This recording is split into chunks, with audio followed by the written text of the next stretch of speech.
She casually lifted the folder above her head, and as the light passed through it, a secret hidden within the paper was revealed. It was the most critical data in the entire department. She wanted to pretend she had seen nothing, but when she looked up, she noticed something was wrong with the answer on the blackboard. After repeated comparisons, she became even more certain of her suspicion, so she climbed up a ladder and began calculating the rocket's flight trajectory by hand. Her impulsive move drew a crowd of coworkers, who could hardly believe their eyes, as a black woman was solving a problem that had troubled them for half a month. In just a few short hours, she completed a workload that normally took an entire team a week. When the supervisor asked who had done the calculation, the white team leader present was left completely embarrassed.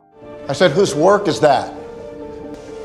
Katherine Goebel, sir. Meanwhile, she was rushing toward a restroom 3 kilometers away. Although she worked at the prestigious aerospace agency, and her talent for calculation was extraordinary, her skin color still caused her to face obstacles everywhere. On her very first day, she was mistaken for a janitor, after she simply poured herself a cup of coffee from the shared coffee pot. The next day, a pot labeled for colored use appeared on the table. The entire building had restrooms designated for white employees only, and the nearest restroom for black employees was 3 kilometers away from her office. Some documents were even deliberately blacked out, and coworkers shamelessly claimed they were classified, when in fact Katherine was the only one in the group who was not allowed to view them. As a result, Katherine had to spend several extra hours every day just to solve the same problems. Under such pressure, she lived on the edge of emotional collapse day after day. Even so, she chose to face the challenge head-on, broke through doubt with her own ability, earned everyone's respect, and changed the course of American aerospace history by herself. From a young age,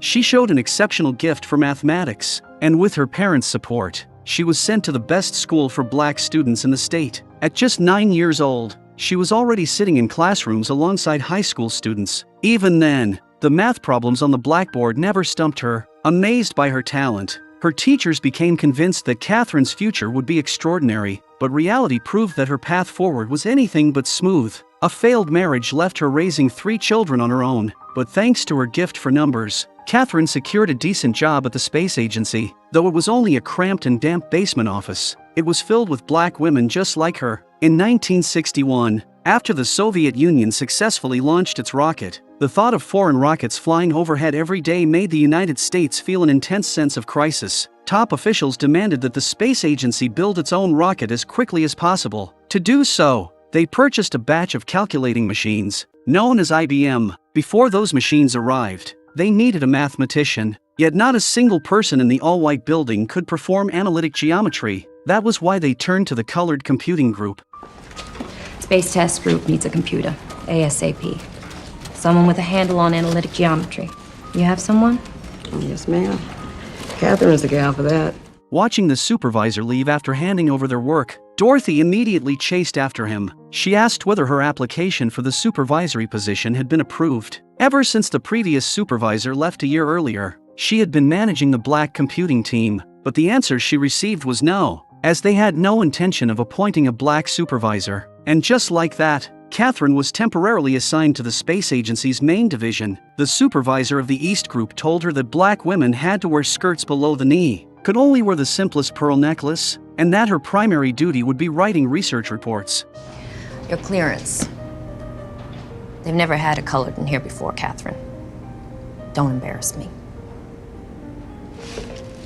His words filled Katherine with pressure, and after taking a deep breath, she stepped inside with an uneasy heart. The moment she entered the room, white coworkers mistook her for a cleaner. With no other choice, she went to report to the secretarial office, but when they realized she was black, their attitude immediately turned arrogant, and they spoke down to her with clear condescension. After reviewing Katherine's background, the director did not underestimate her. In addition to her regular tasks, he asked her to check everyone else's calculation results every day. Paul was unhappy about this arrangement, so he deliberately smudged key data and threw it to Katherine for review. My numbers are spot on.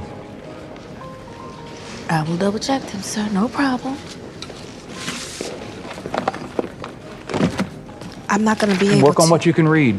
The rest is classified. You don't have clearance. At that moment, Katherine suddenly needed to use the restroom, so she asked the secretary where it was, only to be told she did not know where the restroom for black employees was. With the situation becoming urgent, Katherine had no choice but to clutch the files and rush out the door, running through the entire building without finding a restroom she could use. Left with no alternative, she ran out of the space agency and headed toward the West Group several kilometers away, a run that still took her half an hour to complete. Even in the restroom, she did not dare waste a single second. Her prolonged absence soon caught the director's attention. Rug! Yes, Mr. Harrison. Where's that girl with the numbers? On a break. When Katherine finally returned to the office, she had already lost an entire hour. The files in front of her were still unfinished, and a large stack of new work was already waiting. It was not until night fell that she completed the day's tasks. Katherine handed the files to the director, but he did not even look at them and tossed them straight into the trash. This was not meant to belittle Katherine's work, but because the data from earlier that day was already outdated. If he had to apologize, he would be saying it nonstop all day long. The director's expectations were simple: to see the truth beyond the numbers, and to think around the numbers themselves. Before any problem arose, the answer had to be found first. If they could not master this, they would be forever bound to the earth. Yet in his mind, his thoughts had already reached the moon. After work, she leaned against the wall in exhaustion, savoring a long-lost sense of comfort. On the way home, Dorothy began to vent her frustrations. For 10 years, she had never been late once, had worked tirelessly without complaint. Yet now she was handling supervisory duties every day without a promotion or raise, which felt deeply unfair to her. Listening to Dorothy's complaints,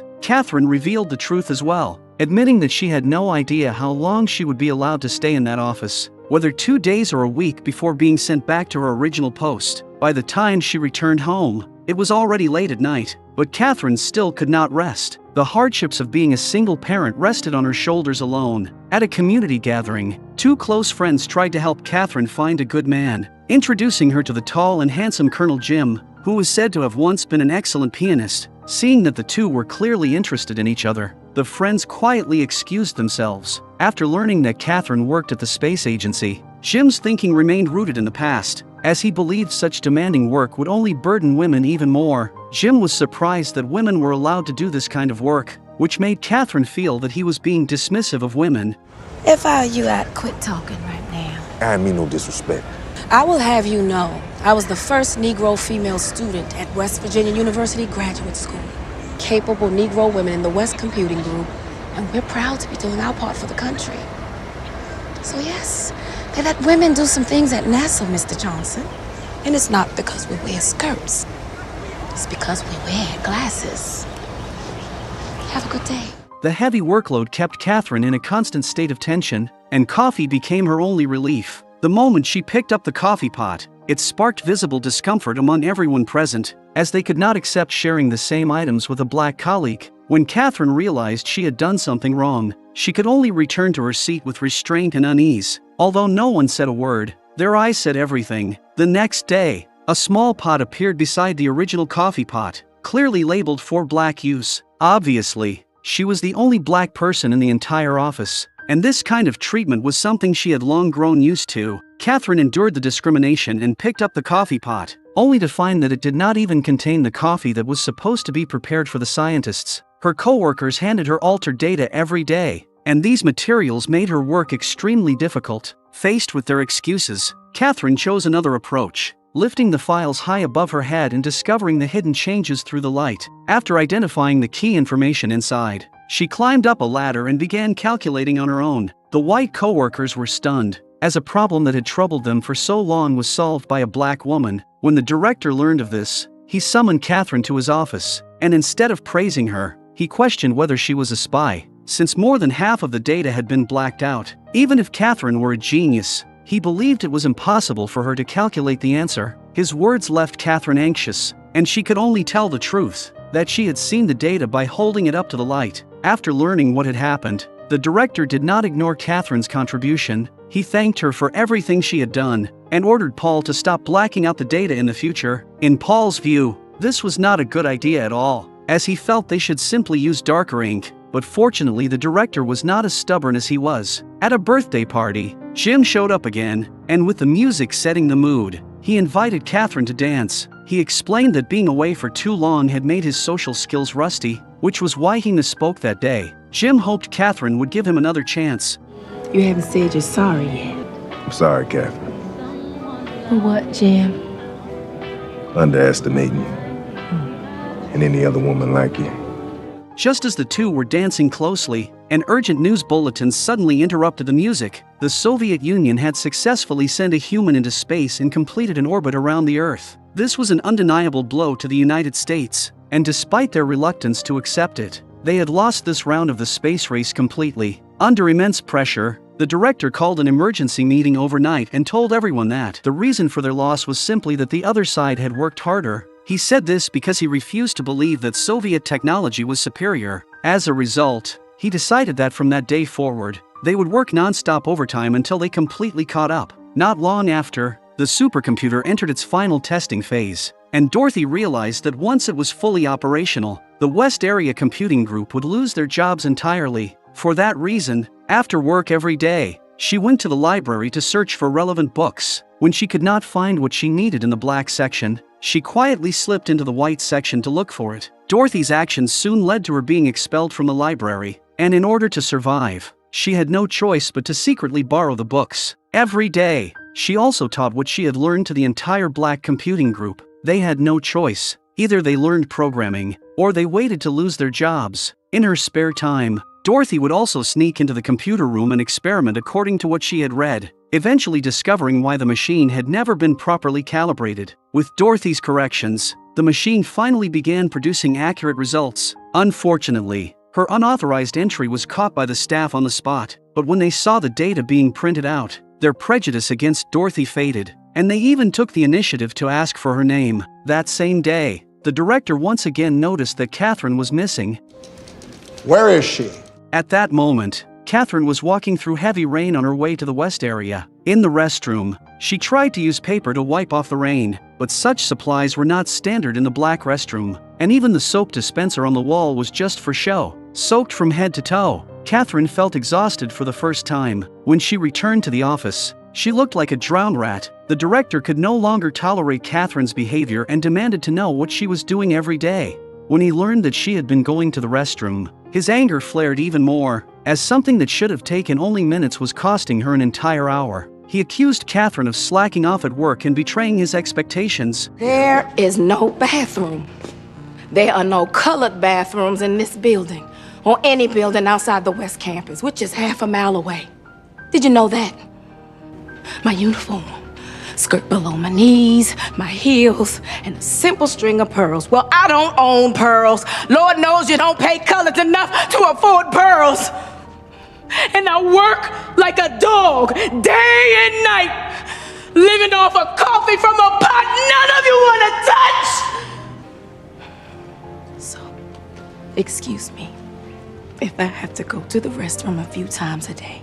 His words became the final straw that broke her. Katherine's explanation filled the director with shame, and he walked over to the coffee pot and tore off the label in front of everyone. The very next day, he went to the West Area restroom and removed the sign that read "For Black Use." He told everyone that from that moment on, there would no longer be any division between black and white at the space agency. After learning that Katherine had fallen ill from being caught in the rain, Jim visited her every day with homemade soup, and his sincerity earned the approval of her 3 children. They held hands like a real family and said grace together before meals. As they spent more time together, Katherine finally accepted Jim. With continued effort, the long-awaited rocket launch finally arrived. They sat in front of the television together, witnessing this historic day. As the countdown ended, the rocket shot straight into the sky, and everyone's hearts leapt into their throats, only relaxing once it entered the planned orbit. After working day and night, they could finally look up at space. They were honored by the president as well. But even though the rocket had launched successfully, there could be no room for complacency, because 2 more astronauts would soon be preparing to fly into space. For that reason, all the data had to be calculated in advance. That day,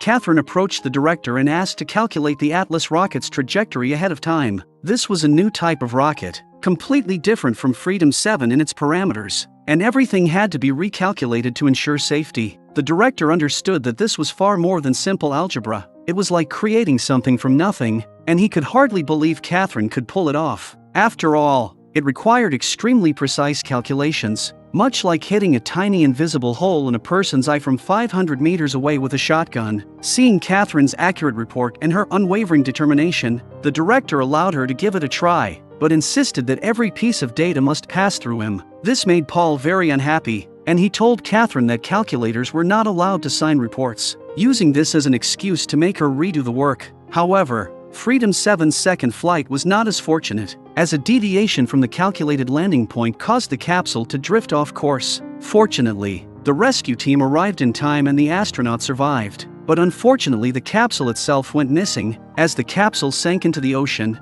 the director was questioned by his superiors, raising concerns about how future astronauts could feel safe flying into space. To prevent further errors, Paul explained the key points of the mission. Although Earth's mass continuously restrained the capsule, its speed was so great that it counteracted gravity, allowing it to orbit the Earth without ever slowing down. What they needed to do was reduce speed at an exact moment, then shift the capsule from an elliptical orbit into a parabolic trajectory. This step was critical, because if it happened too early, the capsule would burn up upon re-entry, and if it happened too late, it would escape Earth's gravity, mass, weight, speed, time, distance, and friction. Any change in these factors would disrupt the critical point and render all calculations useless. Under immense pressure, Katherine applied to attend the briefing, since time was running out and she could never keep up with changing conditions, forcing her to recalculate every time information shifted. When you asked for this assignment, so just calculate with what you have,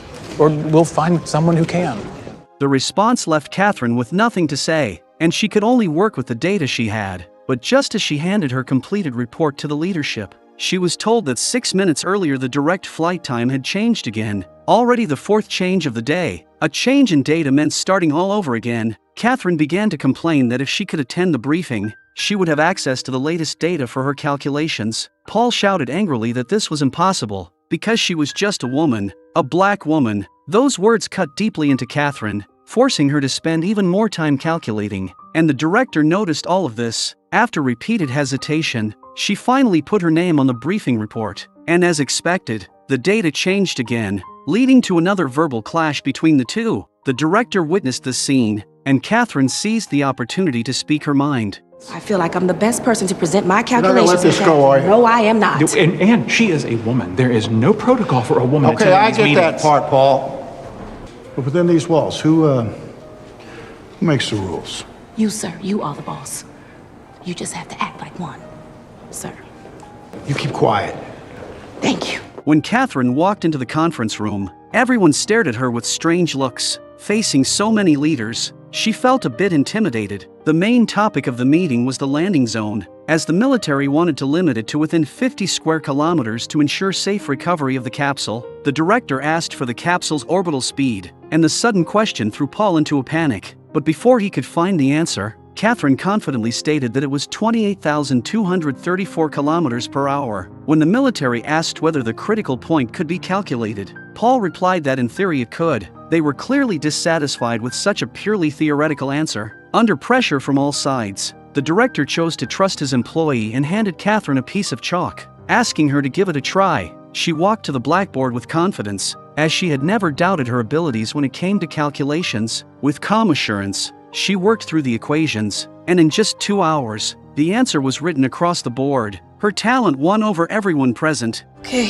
so that puts your landing zone at 5.0667 degrees north, 77.3333 degrees west, which is here.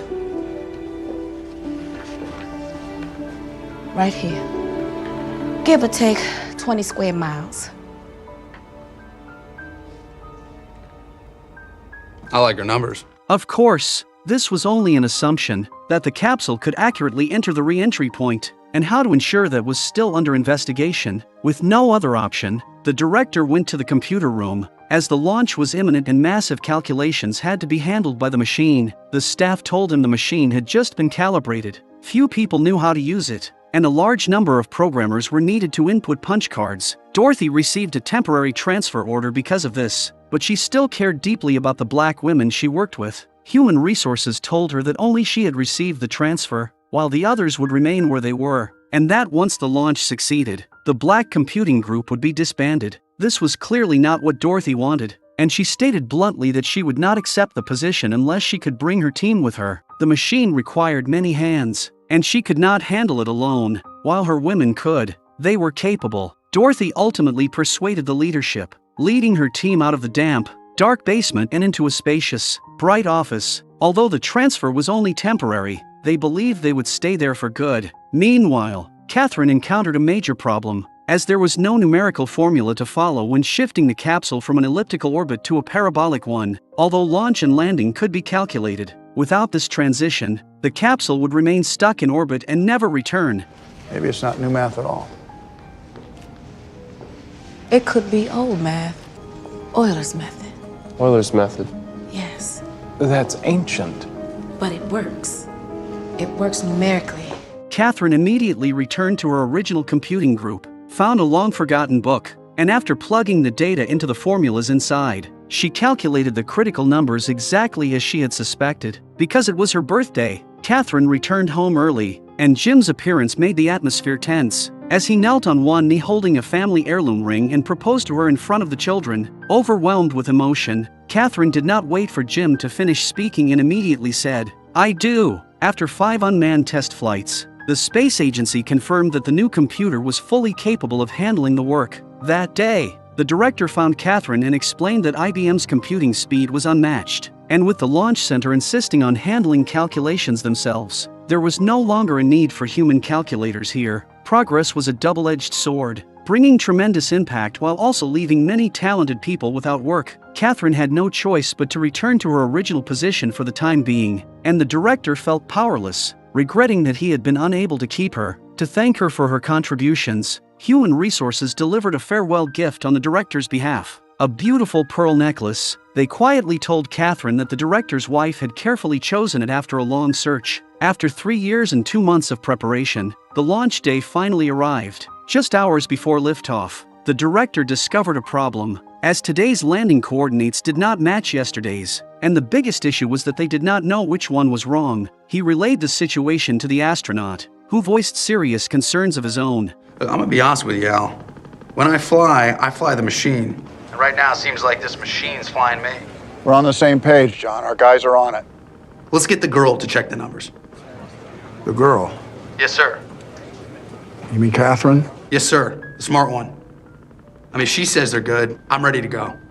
Realizing the severity of the problem, the director immediately sent his team to find Katherine, and they rushed toward the West Area Computing Group with the files in hand. This was a route Katherine had run countless times in high heels, yet this single run left her drenched in sweat. After taking the data, Katherine immediately began calculating, fully aware that the safety and success of the mission depended on it. The launch site was already packed with spectators. The astronaut was ready, and all that remained was her result. Just as everyone was at their wits' end, Katherine finally finished and rushed straight to the control center. When her data was handed over, she was once again met with cold discrimination. In that moment, Katherine realized that no matter how capable she was, she could not change how white colleagues saw her. As she turned to leave in disappointment, the director pushed open the door, waved his badge, and signaled for her to come inside quickly. Right in front of Katherine, he announced the correct coordinates to the astronaut. 84 degrees latitude, minus 165.2356. The landing coordinates match. Well, that is very good news, Al. Katherine did manage to calculate a few decimal points further than that hunk of metal. Well, I will take every digit you got. Be sure to thank her for me. Gentlemen, let's launch this rocket.